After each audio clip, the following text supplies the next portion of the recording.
I'm Zibby Owens, and you're listening to the Webby-nominated podcast, Moms Don't Have Time to Read Books. Please also check out my other podcast, Kids Do Have Time to Read Books. I'm on Instagram at Zibby Owens and at Moms Don't Have Time to Read Books and at Kids Do Have Time to Read. So please follow me. And if at any time you have suggestions, my email is zibby@zibbyowens.com. Thanks for listening. Thanks so much to my latest sponsor, the Mermaid Pillow Company, mermaidpillowco.com. They make these amazing pillows with sequins on the back and positive messages on the front, and they now even make custom pillows and blankets. It's an amazing company, and if you enter the code ZIBBY, Z-I-B-B-Y, you will get 10% off, which is super cool. So please check them out, mermaidpillowco.com. Hi, I'm so excited to be interviewing Lisa Taddeo. Lisa is the author of Three Women, a groundbreaking nonfiction book about three women's lives intersected by desire.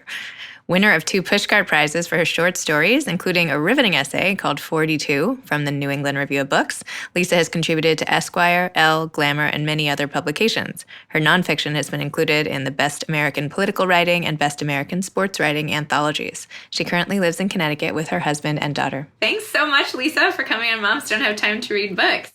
Oh my gosh, yeah. I mean, I've been following you on Instagram since, well, I've actually heard about you for a while, but I wasn't on Instagram or like Twitter until very recently. So I'm like, oh, these are all people that I know. And so it's been quite illuminating. Anyway, I absolutely love your Instagram. I love what you do. It's just really cool, obviously, for a mom who doesn't have time to read. So anyway, yeah, thank you. It literally makes me feel so happy. Oh, that made my whole day. Thank you. Because I'm having one of those days today where nothing is going right. So that actually just carried me a long way. So thanks. Oh, good. And isn't it funny when things aren't going right by 10:15 and it's oh my gosh, there's this whole other part of the day to live. Totally. Exactly. As if I can't turn it around, right? It just started. Yeah, exactly.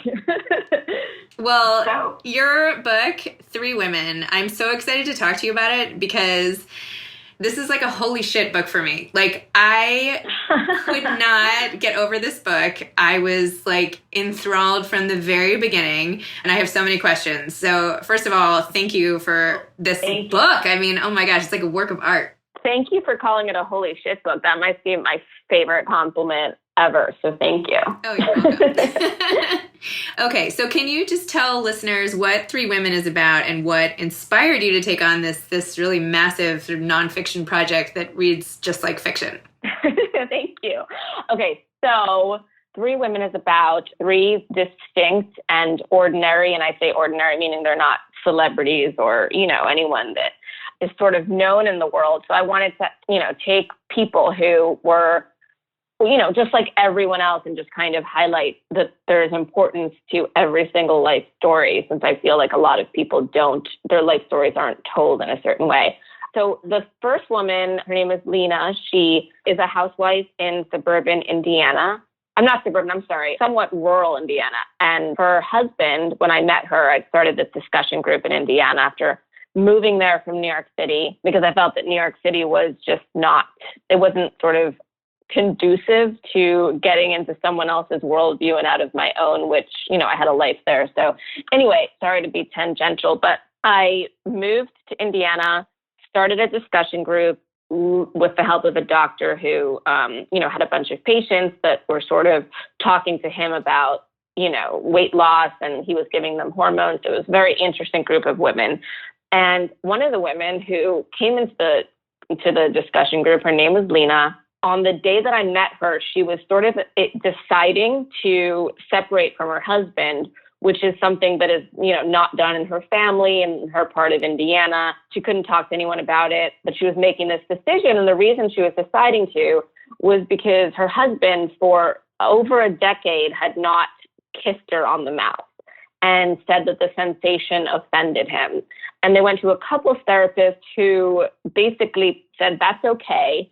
Lena, you know how you don't like the feeling of wet wool on your skin? That's the way that your husband feels about kissing you on the mouth. It offends him. So, it was sort of this it was horrifying to hear that because, but it was just horrifying. And she also was embarking upon an affair with her high school lover who she had been obsessed with her whole life. And she had just recently found him on Facebook. So both these things were happening, and the immediacy of her story was just so, heartbreaking and also really wonderful to sort of write about because it was happening in the moment and she needed someone to talk to. And it was just a kind of a perfect storm.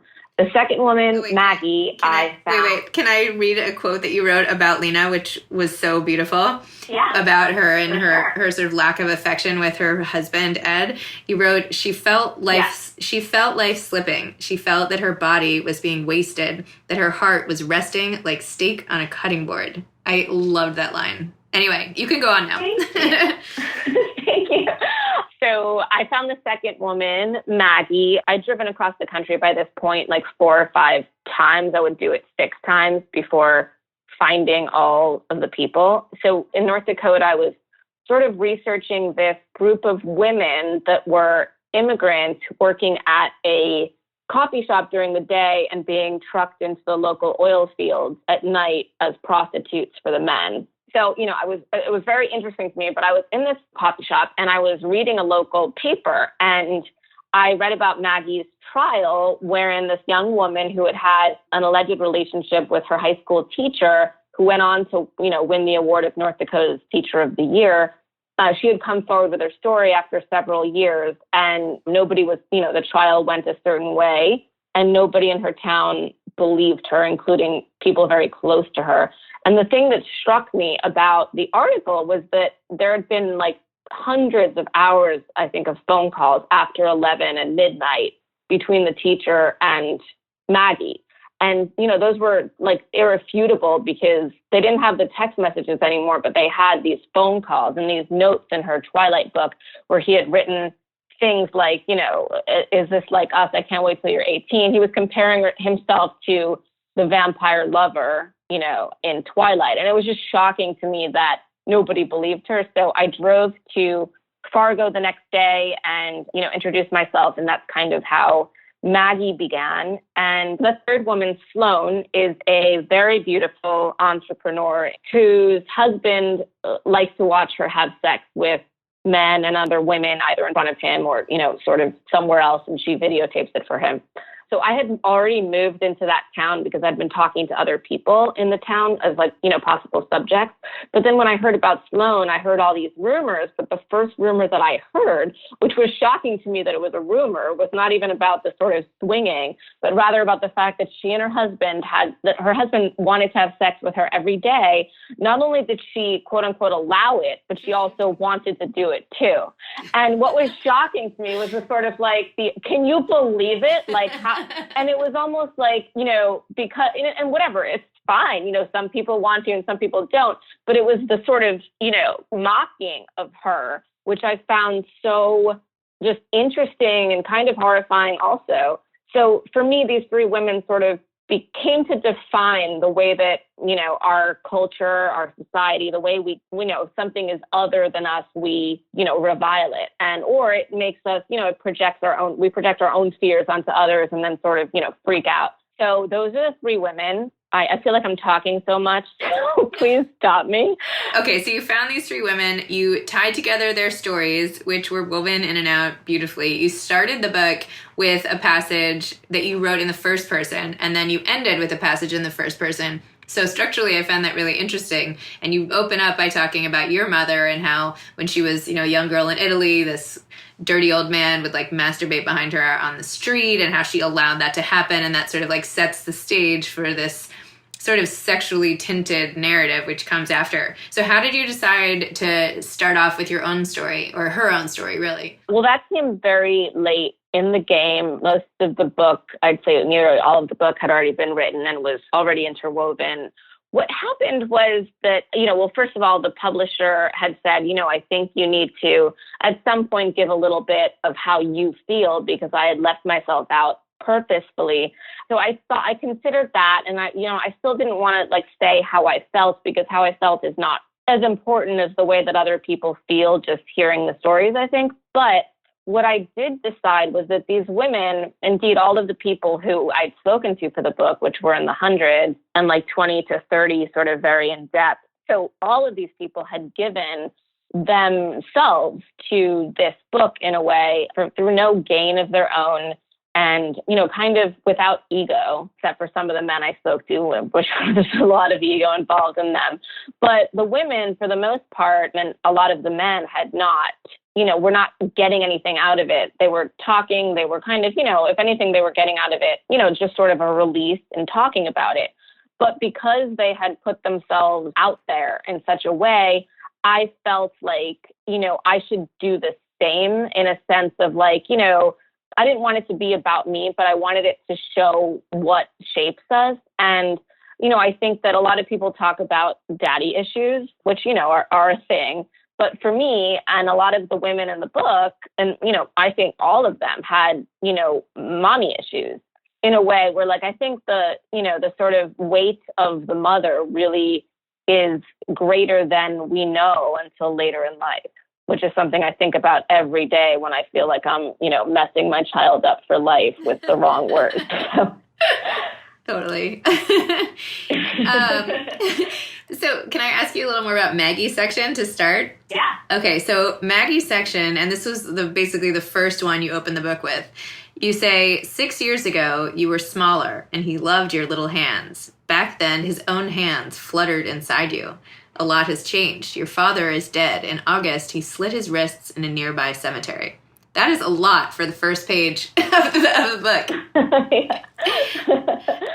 I know. So tell me about your writing style. So I was so gripped with Maggie, especially with Maggie and the way you describe the teacher, like the way you bring to life that sort of abuse ? With the two of them and how you crafted it. So I was wondering, did you always write in this way? It's sort of like a super visual, like sometimes second person, like tell me about your writing style and how it developed. And did you have to take a class for this? Is this just the way you write? Well, it's always kind of, the principle I kind of lead with is that I never want to be boring. And specifically, with nonfiction, I think boring is easy to slip into. Even for me, for anyone, it's difficult because there are these facts, and you need to be honest about the facts. So, it's more difficult to take the sort of poetic license that one can take with fiction or poetry, of course. So I had it very much in mind. Specifically, I had it in mind with Maggie's story that I needed people to feel what she had felt from the inside out rather than the outside in. And in order to do that, I chose the second person to start it with because I wanted there to be a sort of immediate immersion in her feelings and thoughts. And so that's kind of where I went to. But I also, I write fiction. My novel's coming out next year, and then my collection of short stories to follow. So I definitely have, a fiction background, and I got my MFA at BU. So, while I was kind of finishing the end of the book, so I was reading so much fiction. I almost exclusively read fiction. I read nonfiction essays. Like I love Mary Gateskill, Somebody with a Little Hammer is one of the most recent collections of nonfiction that I've read, which I think is absolutely amazing. But for the most part, I read fiction. So, I think that that's kind of where a lot of it comes from. In fiction, you can be free. And in nonfiction, I wanted to bring that same freedom to it while still obviously having everything be true. Wow. I'm going to read one more quote from Maggie's section about texting, which I think is like the most beautiful thing I've read about texting. You said, lines of communication pile up like Tetris blocks. For the most part, their entries leave a good-natured slot for the other person to reply, except that some of Maggie's don't, but there's enough in them for Nodal to find a filament, pick it up, and thread it forward into a new conversation. Like, you could have just said they texted back and forth. Right? It's like a literary event. I don't know. I thought that was really cool. Thank you. Well, just to give you a sort of background in that is that, I would ask Maggie specifically, like, what did you write? And then she would say, I wrote this, because she remembered it, I would say verbatim, because that's what young women remember when you're, in love with someone. And, and so she would tell me that, and I'd be like, well, was it like, did he sort of text back or, and she was like, no. And then I didn't write, I didn't do anything for like 3 hours. And then, so like we talked about that same instance, because it was the first instance of like them connecting in that way and him sort of, reaching out in a non-teacher manner. So, I just really wanted to get down the way that it happened, because I think when when it's in the trial, it's like, and then there were these texts, and it's like, but we don't, like you need to know how the text worked and who was sort of pushing it in order to believe her, which, I did implicitly and right away. Wow. So cool. In Sloane's section now, so sorry to jump around, but I want to hear about all these girls. So Sloane, who's the one who was having sex with her husband every day, and that was shocking in the town. so terrible. No, so terrible. So a lot of sort of the press around your book and everything is about women's desire and how this is like a commentary on women in some way. So this quote is about women's perception of each other when you wrote, Sloane, who was known for being thin and sexy, immediately, there in the kitchen, began to list the ways in which she was better than Karen, and the ways in which Karen was better than her. Sloane was thinner, Karen was younger. Sloane owned the restaurant, and Karen merely worked in it. And you go on and on describing how they sized each other up right away. Do you think that women do this more than men, and why? And do you feel like it's a detriment? Is this part of women making some sort of statement, or I don't know, just talk to me about that passage. Yeah, I mean, I do think women do it more than men. I just read that piece in New York Magazine the other day. I don't know if you guys saw it, but about the incels who get all this plastic surgery. I didn't see it. Oh, it's just absolutely amazing. But anyway, I was looking at that, and I actually, there was a part there's a passage that's awesome in that where it says, the author writes, this one young man that she had been talking to was saying that his ideal dream was to live in a plastic surgery office and have the doctor right there on hand. So anytime he looked in the mirror and found something that he didn't like, he could just go into the operating room and take care of it. And my friend had written to me about the story, and I copied that passage and texted it back to her. And I said, fuck, am I an incel?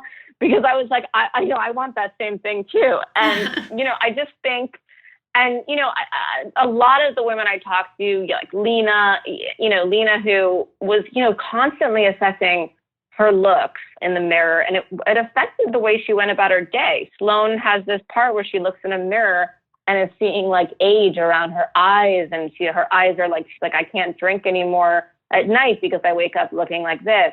And that didn't used to happen when I was 25 and even 35. So, there was so much of that in almost every woman that I spoke to, whereas many of the men, obviously some of the men had something similar, but most of the men did not. They were more concerned with, their position in the world and financials. And, for them, it was kind of just they weren't looking at their looks unless they were a particular kind of man. And for the most part with women, I do think there's a sizing up, especially when you're younger.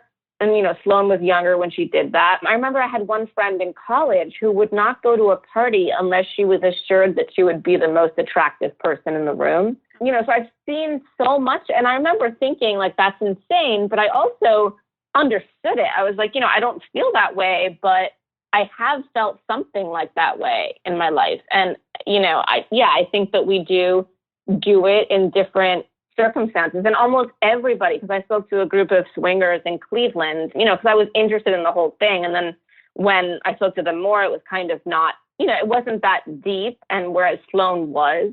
But the swingers in Cleveland were very much they needed the other woman or the other man or whomever. They needed to feel better looking than them, because otherwise there's a sort of is this person performing oral sex on this other person more because they're more attractive?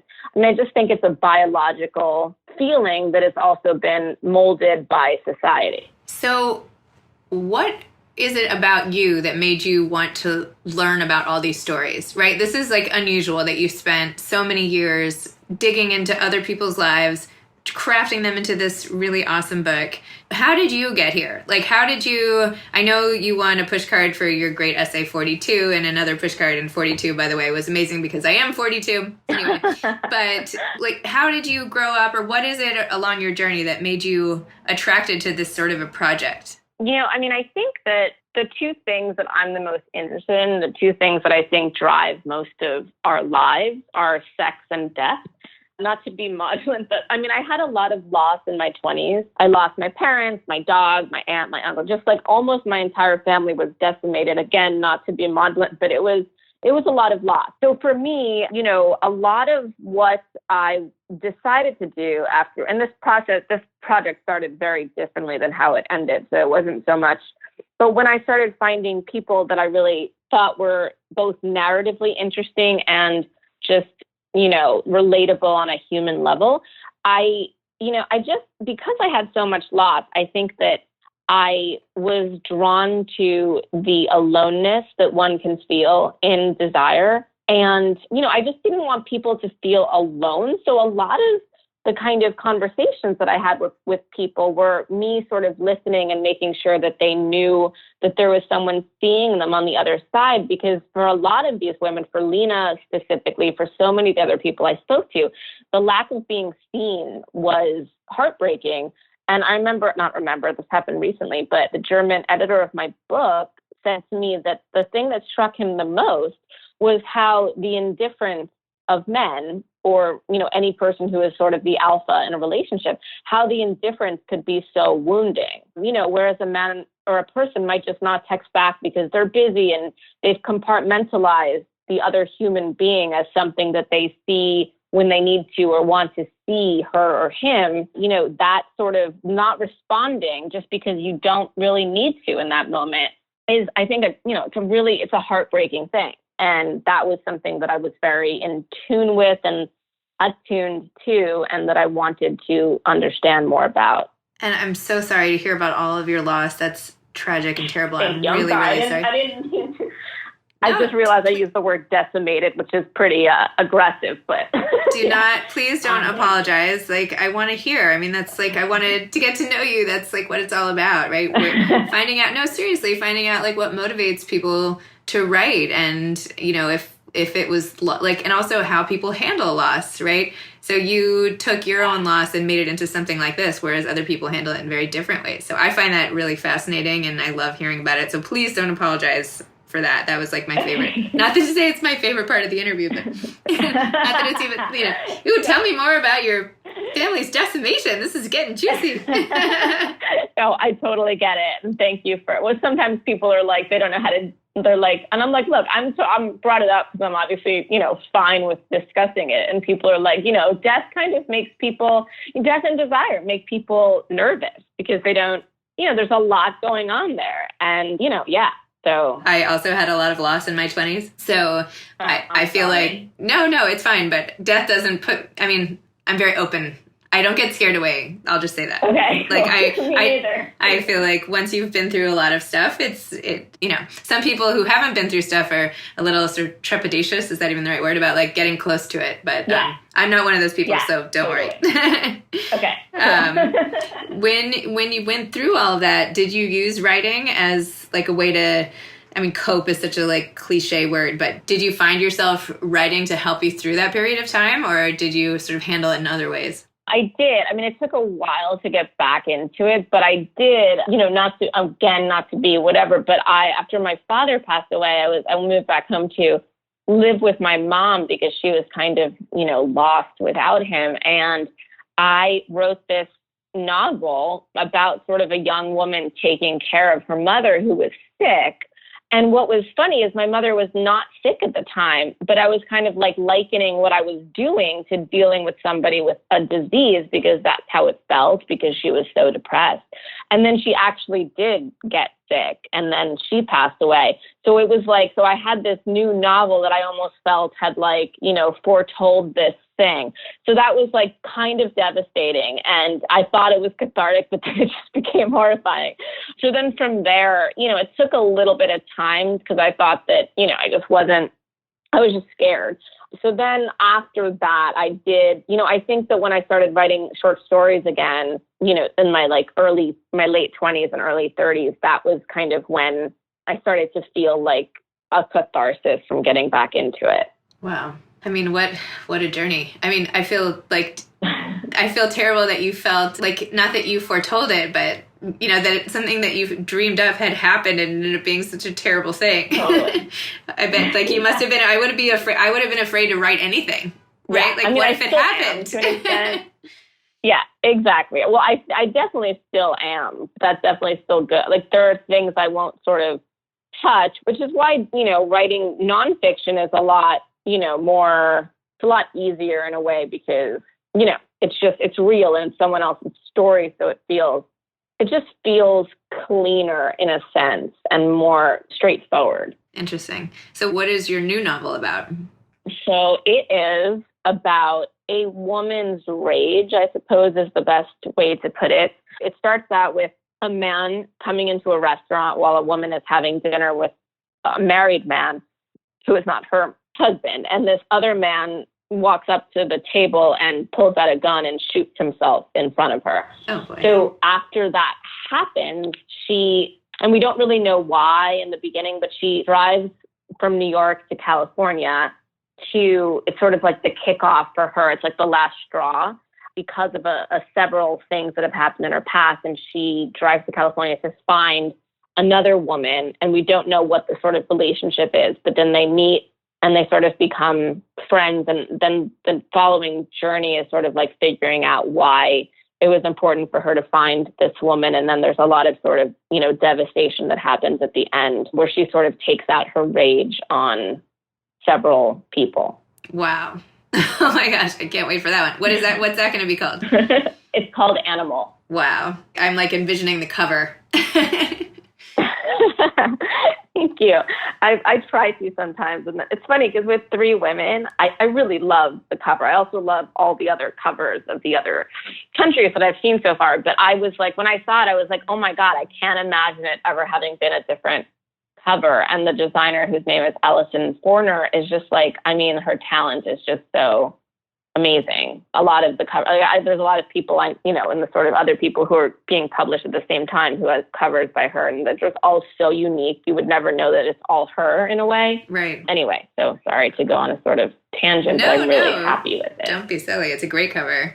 So do you find time to read? And I know you're a mom like me. My daughter was, made a little cameo before. When do you find time to read, if at all, with all the writing and the mom stuff and whatever? Really hard. It's so hard. And, as you know, it is like, that was the one thing before I had a child that I did the most. And I would often my favorite thing to do literally was to go out to dinner and sit at like the bar of like a restaurant and read a book with like a glass of wine. And I haven't done that. Or like my other favorite thing was I just loved sitting at pools with a book. Like that was, I could not be happier than doing that literally. And that neither has happened. Like, I don't know, definitely she's 4. So I would say 5 years because I was pregnant and not really, out and about too much. But yeah, so it's been so now I have, I forget what the Japanese word is, but there's a Japanese word for when you just stack books up on your bedside table or like next to your workspace. And so I have that to a point that is like obscene. I have like 7 stacks of books just on my desk. And so what I do is I don't have time to read full books. So I read like passages of books, either books that I've already read or new books that I just kind of start the first page and then I'll like wait a day and, get it it's like really basically in like these snippets of time. So, and then at night I'm like, I work till like 11 because it's been crazy lately. So I'm too exhausted. Like, I put my kids to bed at like 7:30 and then I work from like 7:30 to 10 or 11. And then, by 11, I'm like, just dead tired. So this all sounds familiar. I'm sure. My latest thing is like reading in taxis because I'm in New York City, but I used to mostly do stuff on my phone in taxis. Like that was a good time to deal with Instagram or whatever. Right. Now I'm like, you know what? Totally. I'm going all the way to like the Javits Center. I have a good 30 minutes. I could do Instagram or I could get through like a whole section. But I like what you said. I like what you said too about, sometimes you can only read a few passages or you can only read a chapter, half a book or whatever, and it's still good. Like you still get a sense and you're still in someone else's world. And I feel like the pressure to read books start to finish can be overwhelming. So anyway, I actually just decided maybe you should do this. I just decided I had like such a towering stack on my desk, and I just interviewed Gretchen Rubin, who is all about like outer order, inner calm, and like getting your desktop clean. And I'm looking at my desk with this huge stack of books. I was like, oh my gosh. So I just did like a big giveaway on Instagram of like all the books that like I'm actually not going to get around to reading. Wow. And you should do that. I don't know. I want to, but I don't know that I like can, so I mean, whenever I sort of read about, the art of tidying or whatever, I'm just like, okay, but not for books. Right. Yeah. So it's a good idea, but I don't know. I'm like I'm also like kind of a sentimentalist. So like, I just keep everything. Well, these are, so my caveat is that these are books that I had like a galley copy of as well, or a second copy, or I knew, or that someone had sent me that I wasn't going to get to, or whatever. Okay, well, ignore my idea. Right. But anyway. No. I want to do that. I know we're almost out of time, and I have like a zillion other questions, so we're going to have to like meet in person or something. But do you have any advice to aspiring authors? The main thing, and I find it with a lot of younger people, is that there's a lot of like, waiting for some sort of, thing to go off.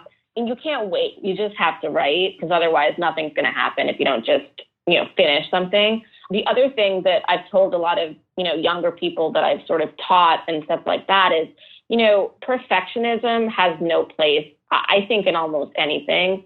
I've always my whole life just gotten stuff out the door and then waited for feedback. I think there's a real fear with writing of being seen and being thought to be not as intelligent or not as creative. And, the truth is that stuff, it's all normal fears, but it's not something that's going to get you to the next place where you want to be. So that's like my main thing, is don't kind of like overwork a draft of anything. I have a friend who is an amazing writer, and she's a beautiful writer, and she just works on things for years, like short stories. And I'm like, look, this is good enough to get in almost anywhere. So, just send it. And so finally I'm sending this to an editor I know today, so you can try to stop me. But like, I just couldn't take it. It was just insane. So yeah, just do it, just finish it, and don't worry too much about it. And yeah, that's my main advice, because I think that's the biggest hurdle that most people face. And the other thing is, and one more thing is that, I feel like, the old adage, write what you know, is obviously so time old. It's just time, whatever the word is. Age old, yeah. Age old. Thank you, time old. I'm like, clearly should not be giving writing advice, but the age-old adage, write what you know, it's like, it really is so true, because when people write what they're going through in the moment, and not necessarily the exact thing, especially when it's like fiction, I always say, take the truth of what you're feeling and, attach it to a different character in a different world or place, so that you can feel more free to invent, but also, stay true to this thing you understand very deeply. So that's my other. Excellent. That is excellent advice. Well, thanks, Lisa, for coming on Moms Don't Have Time to Read Books. And thanks for this book coming out July 9th. Is that right? July 9th? Yeah. July 9th. Okay. Well, thank you for everything. I appreciate all your time. Thank you for everything. And again, I think the thing that made me the most excited was seeing your daughter come into the room. So beyond everything else that you're doing, thank you for that. Oh, well, I can arrange that anytime. Maybe they can Skype together while, we do like our work elsewhere. Totally. That would be great. Cool. Right. Thank you so much. And so lovely to meet you too, Nora. Nice and I will read your book in sections. Okay. Have a good day. All right. Bye. Cool. You too. Bye. So I just had to comment on my interview with Lisa Taddeo. I feel like her book was so dark and disturbing in parts, but so riveting. And I felt like I really got to the heart of the matter when I found out about all of the loss she's had in her life. I feel like I've been interviewing a lot of authors lately whose brilliance is inspired by periods of intense grief or something sort of tragic and terrible. And once I find out where that has happened in their lives, I feel like it informs the book for me a little bit more. So Anyway, I just wanted to say that I didn't know about that ahead of time, but it all kind of makes sense a little more for me now. So maybe when you're reading the book, you keep that in mind, and it might just make the whole experience a little richer for you. Thanks again to my sponsor, Mermaid Pillow Co. mermaidpillowco.com/Zibby. Enter code Zibby for 10% off. Thanks so much. Check out those really awesome giftable pillows and blankets. Thanks for listening to Moms Don't Have Time to Read Books. You can follow me on Instagram at Moms Don't Have Time to Read Books and at Zibby Owens, and my new podcast at Kids Do Have Time to Read. Thanks so much to Steve and Ryan at Texture Sound for the sound editing, and thank you to Morning Moon Productions for providing this fantastic intro and outro music. Thanks for listening. You could always email me at zibby@zibbyowens.com.